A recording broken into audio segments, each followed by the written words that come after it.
Faly miarabantsika tsirairay avy indray tratsy zoma maraina fa 14 volana jona ity misaotra an'Andriamanitra isika fa mbola mihaino fahasoavany sy ny famindrampony an-trano. Faly ihany koa izahay miarabanao ary mirary ny soa indrindra mba hitahina hatrany ane ianao. Alohan'hidirantsika ny amofinainan'io dia hivavaka isika. Ianay tsara indiziny danitro atolotra ianao ny dera ny laza ny aja sy ny voninahitra. Misaotra anao izahay satria mbola mahatsiaro manana tombotsoa indrindra miaraka aminao eto. Irinay tokoa raha hanavao mandrakariva ny fiainanay ianao ka olona manam-panantenana tokoa ny izahay hita eny amin'ny fiarahamonina eny ary irinay ihany koa ny tenao akasika anay hatrany aminaran'i Jesosy. Amen. Lohateny mofinainantsika androany dia manao hoe Kristy mameno ny fisainantsika manontolo. Alaina amin'ny Salamo 7:30-7:20 sy ny 4:20 manao hoe dinio aho Andriamanitra ary fantaro ny foko, izaho toetra aho ary fantaro ny eritreritro, ary izaho na misy lalana mampahory atao anatiko dia tario amin'ny lalana mandrakizay. Amen. Vitsy ihany no mahatsapa fa adidiny ny mifehy ny fisainany sy ny fieritreretana. Sarotra ny mihazona ny saina tsy voatanisa amin'ny zavatra mahasoa kanefa tsy ampiasaina araka ny tokony izy anefa ny eritreritra reny olona reny. Raha tsy ampiasaina araka ny tokony izy dia tsy ho hita mivaingana ihany ihany koa amin'ny asa ara-panahy, ny fivavahana sy ny fahalalahana. Tsy maintsy ampiasaina amin'ny zavatra masina sy maharitra mandrakizay ny saina.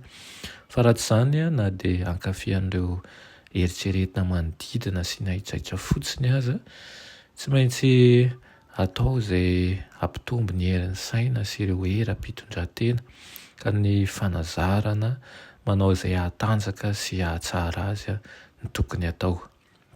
Mba ahatakaritsika tsara n'izany lohahevitra izany dia aoka tsy ho adinointsika fa ny fontsika dia mirona any amin'ny ratsy ary tsy haitsika isika samy rery ny manaraka ny lalana marina.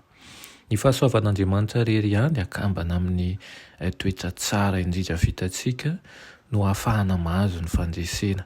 Samy tsy maintsy atokana ho an'ny fanomponan'Andriamanitra na ny saina na ny fo.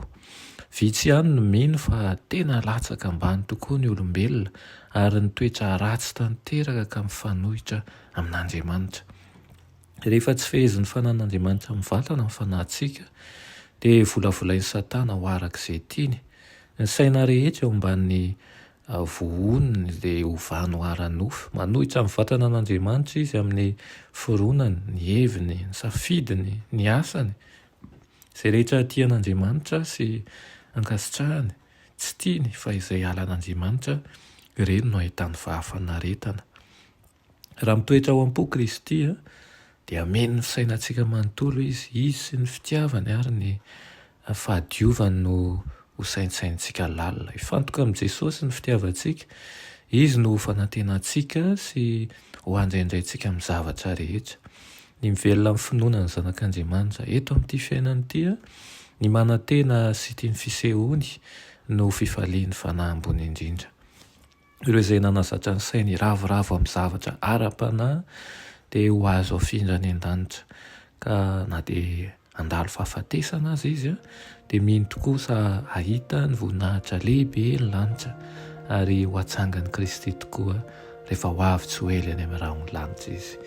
Ireko tokoa ianao anisan'izany ary ny fanahy masina anie hitarika anao amin'ny lalana tsara hanavao mandrakariva ny toe-tsaina, ny toe-po ary ny fitondran-tena. Amen. Irainay tsara indrindra danitro, misaotra anao izahay amin'izany teninao izany, misaotra ihany koa ny amin'ny toromarika menao fa tokony hanavao amin'ny zavatra rehetra izahay, tsy ho vita ny herin'ny tenanay fa miaraka aminao tokoa ary omenao ny fahefanany amin'izany. Mety aiza ianao hiasa eo amin'ny tsirairay avy aminay indrindra manaraka amin'izao fandarana izao mba tsy ho very anjara ny aminao izahay. Tonoina sy angatany aminaran'i Jesosy. Amen.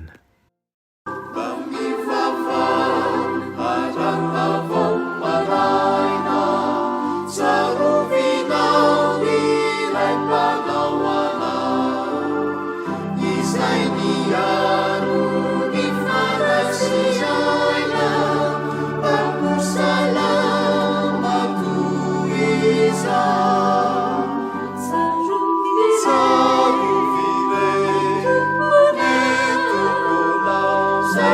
Alleluia.